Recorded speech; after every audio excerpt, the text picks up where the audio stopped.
But sleep, in the long run, proves greater than all emotions. His thoughts soon wandered again.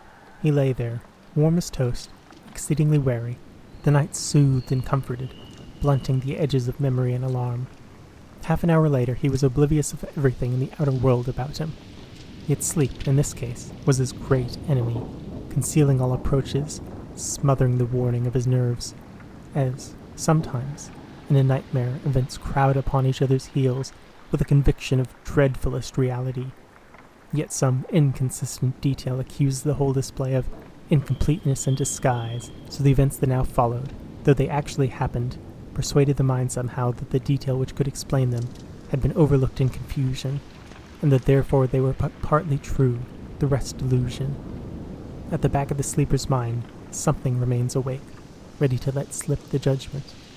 All this is not quite real. When you wake up, you'll understand. And thus, in a way, it was with Simpson.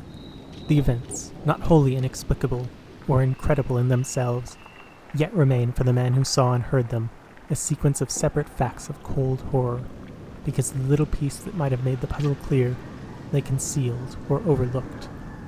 So far as he can recall, it was a violent movement, running downwards through the tent towards the door, that first woke him, and made him aware that his companion was sitting bolt upright beside him, quivering. Hours must have passed, for it was the pale gleam of the dawn that revealed his outline against the canvas.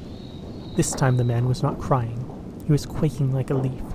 The trembling he felt plainly through the blankets down the entire length of his own body.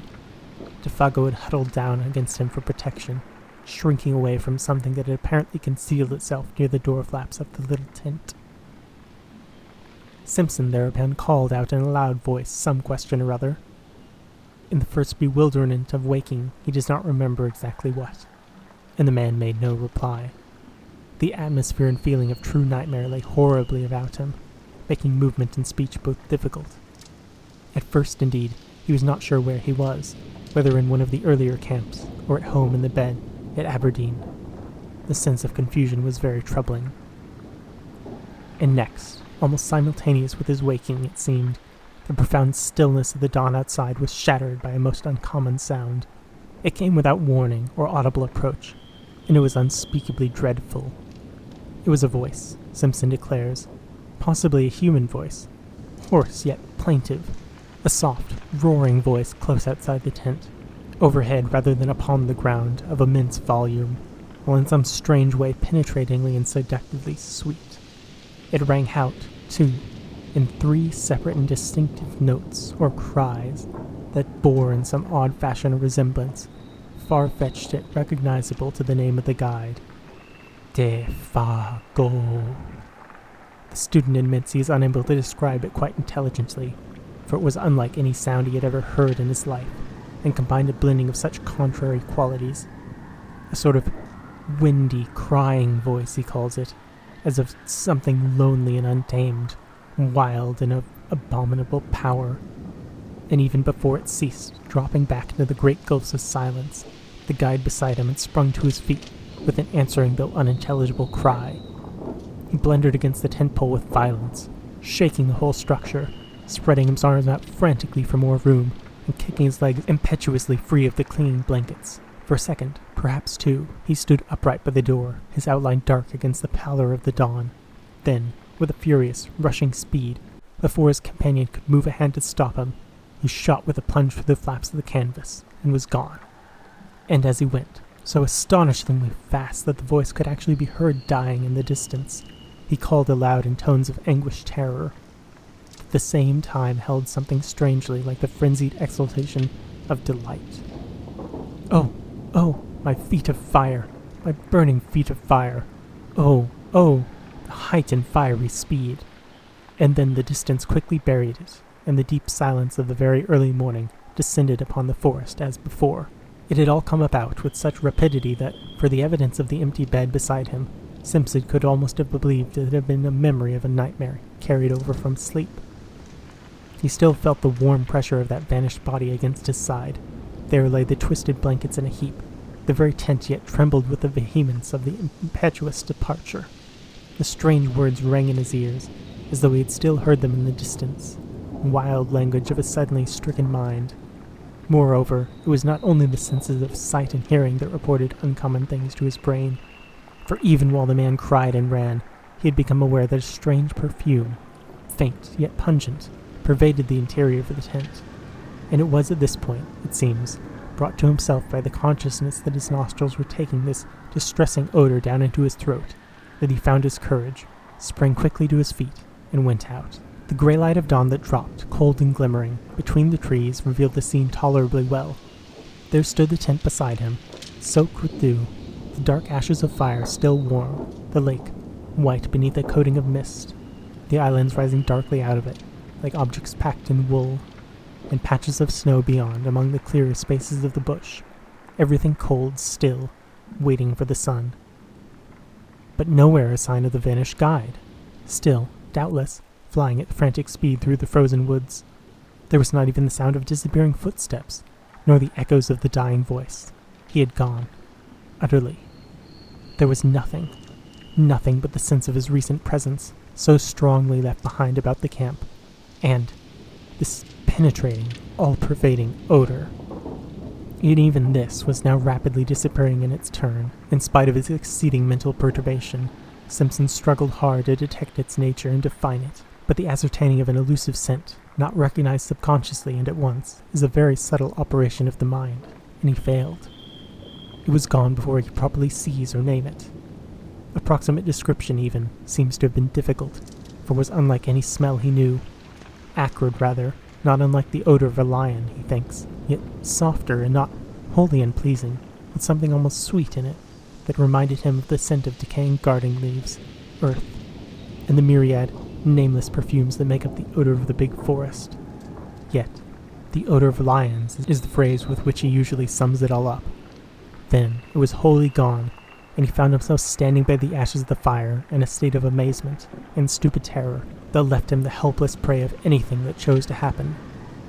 Had a muskrat poked its pointed muzzle over a rock, or a squirrel scudded in that instant down the bark of tree, he would most likely have collapsed without more ado and fainted, for he felt about the whole affair the touch somewhere of a great outer horror, and his scattered powers had not as yet had time to collect themselves into a definite attitude of fighting self-control. Nothing did happen, however. A great kiss of wind ran softly through the awakening forest, and a few maple leaves here and there rustled tremblingly to earth. The sky seemed to grow suddenly much lighter. Simpson felt the cool air upon his cheek and uncovered head, realizing that he was shivering with the cold, and, making a great effort, realized next that he was alone in the bush, and that he was called upon to take immediate steps to find and succor his vanished companion. Make an effort, accordingly he did, though an ill-calculated and futile one. With that wilderness of trees about him, the sheet of water cutting him off behind, and the horror of that wild cry in his blood, he did what any other inexperienced man would have done in similar bewilderment. He ran about, without any sense of direction, like a frantic child, and called loudly without ceasing the name of his guide. "Defago! Defago! Defago!" he yelled, and the trees gave him back the name as often as he shouted, only a little softened. Defago! Defago! Defago! He followed the trail that lay a short distance across the patches of snow, and then lost it again when the trees grew too thickly for snow to lie. He shouted till he was hoarse, until the sound of his own voice and all that unanswering and listening world began to frighten him. His confusion increased in direct ratio to the violence of his efforts. His distress became formidably acute, till at length his exertions defeated their own object, and from sheer exhaustion he headed back to the camp again. It remains a wonder that he ever found his way. It was with great difficulty, and only after numberless false clues, that he at last saw the white tent between the trees, and so reached safety. Exhaustion then applied its own remedy, and he grew calmer. He made the fire and breakfasted. Hot coffee and bacon put a little sense and judgment into him again, and he realized that he had been behaving like a boy.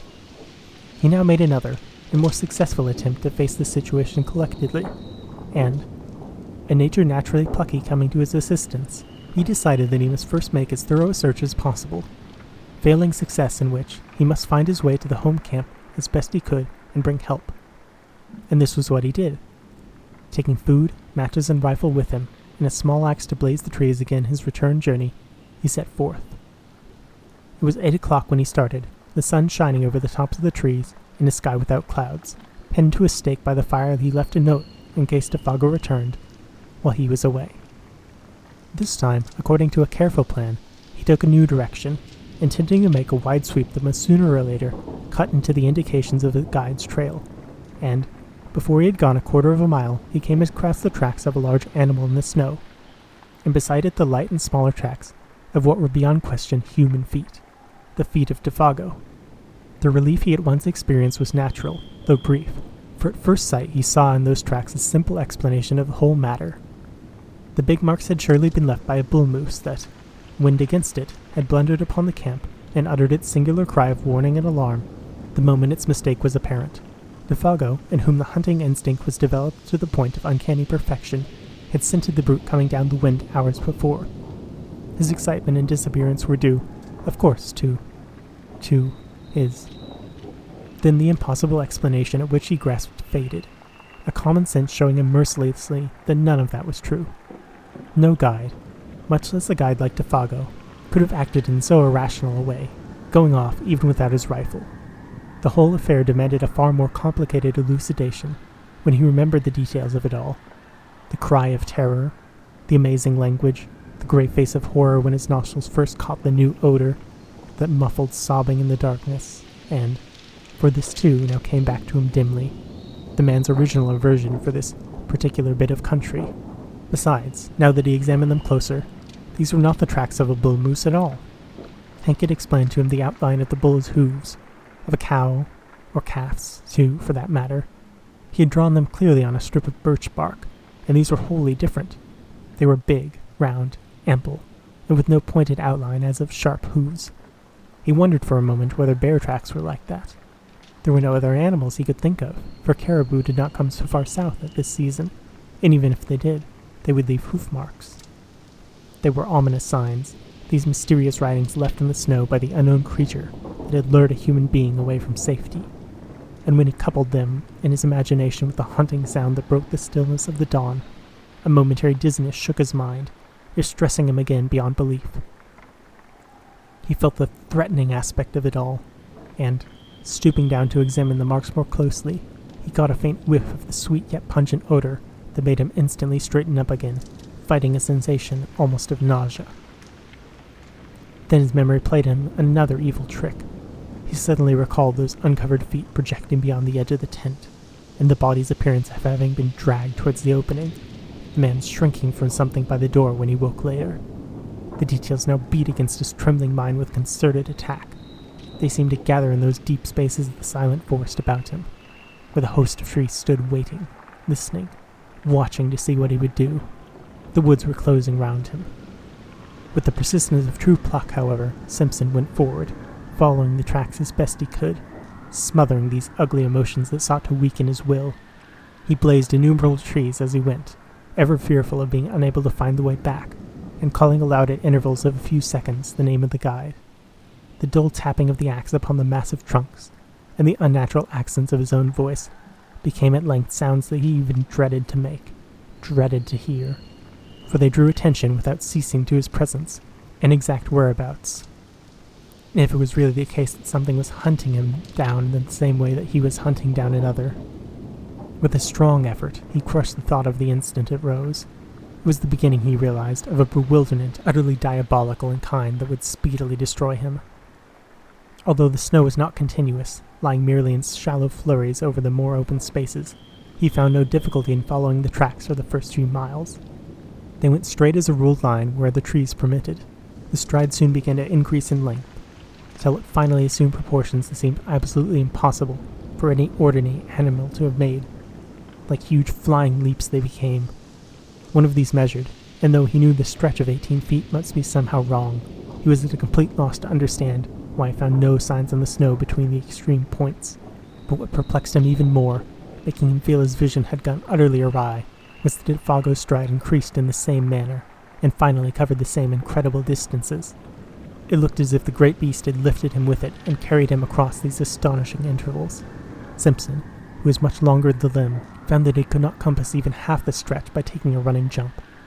And the sight of these huge tracks, running side by side, silent evidence of a dreadful journey in which terror of madness had urged to impossible results, was profoundly moving.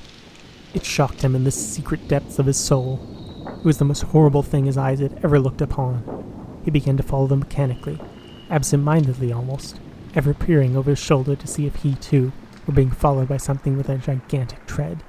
And soon it came about that he no longer quite realized what it was they signified, these impressions left upon the snow by something nameless and untamed, always accompanied by the footmarks of the little French Canadian, his guide, his comrade, the man who had shared his tent a few hours before, chatting, laughing, even singing by his side.